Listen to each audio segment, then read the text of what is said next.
একটা ছোট গ্রাম।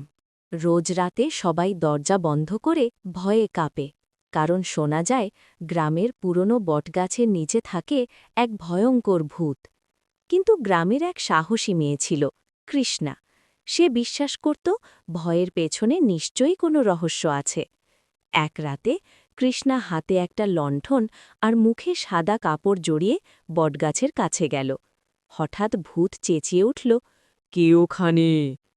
কৃষ্ণা গম্ভীর গলায় বলল, আমি ভূতদের রানী, আজ থেকে এই গ্রাম আমার। ভূতটা ভয়ে কাঁপতে লাগল।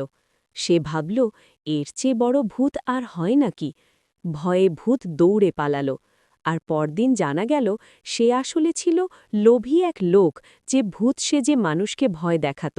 গ্রামবাসী খুশি, আর কৃষ্ণা হল গ্রামের নায়িকা। শিক্ষা: বুদ্ধি আর সাহস থাকলে ভয়ও হার মানে।